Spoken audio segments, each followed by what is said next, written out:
Mohan Babu కూతురిగా Telugu film ఇండస్ట్రీలోకి entry ఇచ్చిన ఈమె ఆ తర్వాత టీవీ షోలు సినిమాలు చేస్తూ తనకంటూ ప్రత్యేక గుర్తింపు తెచ్చుకున్నారు. దానికి తోడు తన స్లాంగ్తో తెలుగు 2 స్టేట్స్లోనే కాదు వరల్డ్ వైడ్ మంచి రికగ్నేషన్ సంపాదించుకున్నారు. పలు సేవా కార్యక్రమాలతో పాటు సమాజంలో జరిగే చాలా విషయాలపై ధైర్యంగా స్పందించే మంచు లక్ష్మి తాజాగా లైంగిక వేధింపుల గురించి మాట్లాడారు. ఈ క్రమంలోనే తాను ఆ వేధింపులకు గురైనట్టు చెప్పి ఇప్పుడు తెలుగు 2 స్టేట్స్లో హాట్ టాపిక్ అవుతున్నారు. ఎస్, తాను కూడా లైంగిక వేధింపుల బాధితురాలని అంటూ షాక్ ఇచ్చారు మంచు లక్ష్మి. ఎప్పుడూ ఉన్నదున్నట్టు మాట్లాడే ఈమె ఇటీవల ఒక ఇంటర్వ్యూలో తాను ఎదుర్కొన్న లైంగిక వేధింపుల గురించి ఓపెన్గా మాట్లాడారు. 15 ఏళ్ల వయసులో తన లైఫ్లో జరిగిన ఆ చేదు సంఘటనను అందరితో షేర్ చేసుకున్నారు.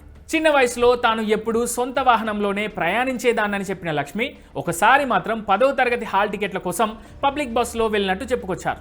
ఆ సమయంలోనే ఓ వ్యక్తి తనను అసభ్యంగా తాకాడంటూ ఎమోషనల్ అయ్యారు. ఆ టైంలో తాను షాక్ అయ్యానని, ఏం చేయాలో అర్థం కాలేదని చెప్పుకొచ్చారు. అంతేకాదు ఆ చేదు జ్ఞాపకాలు తనని ఇప్పటికీ వెంటాడుతూనే ఉన్నాయంటూ రివీల్ అయ్యారు ఈమె.